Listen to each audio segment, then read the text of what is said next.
చంద్రబాబు నాయుడు గారి పరిపాలన ఎట్లుంటుందంటే ఎఫిషియన్సీ వీక్, వేరే వాళ్ళకి సంబంధించిన క్రెడిట్ చోరీ చేయడంలో మాత్రం పీక్ అని చెప్పిన చిన్న ఎగ్జాంపుల్ చెప్తా. 2004లో చంద్రబాబు నాయుడు గారు ఓడిపోయిన తర్వాత హైదరాబాద్ అన్నది చంద్రబాబు చేతిలో లేదు. 2004 నుంచి 2009, 2009 నుంచి 2014 ఆ 10 ఏళ్ళు నాన్నగారు గెలిచిన పరిస్థితులు. తర్వాత మరో 2 సార్లు కేసీఆర్ గారు గెలిచారు. అంటే దాని అర్థం ఏకంగా 20 సంవత్సరాల పాటు చంద్రబాబు నాయుడు గారికి హైదరాబాద్ కి ఎటువంటి సంబంధం లేదు. అయినా కూడా ఈ 20 ఏళ్లలో జరిగిన అభివృద్ధి అంతా అయింది అంటాడు చంద్రబాబు నాయుడు బిల్డప్. అయ్యా చంద్రబాబు గారు 6 ఎకరాలలో ఒక చిన్న బిల్డింగ్ 1,40,000 ఎస్ఎఫ్టీ బిల్డింగ్ కడితే దాని పేరు హైటెక్ సిటీ అని పేరు పెడితే దాంతో డెవలప్మెంట్ అనేది అయిపోతుందని అనుకోవడం మూర్ఖత్వం. దాని తర్వాత నువ్వు వెళ్ళిపోయినావు. దాని తర్వాత రాజశేఖర రెడ్డి గారు ముఖ్యమంత్రి అయ్యారు 2004లో. దాని తర్వాత ఏం జరిగిందో చెప్తా. 2004లో రాజశేఖర రెడ్డి గారు ముఖ్యమంత్రి అయ్యారు. అయిన తర్వాత ORR phase 1, outer ring road phase 1 126 కిలోమీటర్లు started in 2006,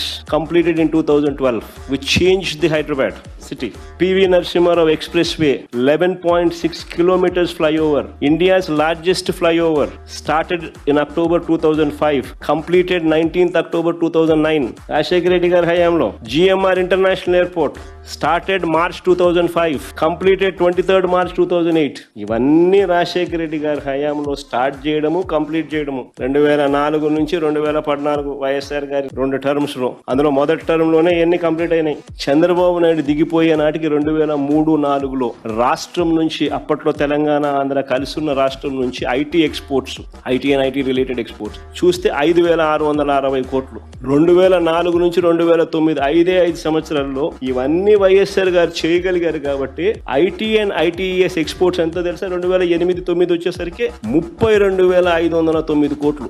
ఎక్కడ 5,650 కోట్లు, ఎక్కడ 32,509 కోట్లు? 5 ఏళ్లే. 2013-14 వచ్చేసరికి 57,000 కోట్లు ఐటీ ఎక్స్పోర్ట్స్ హైదరాబాద్ నుంచి.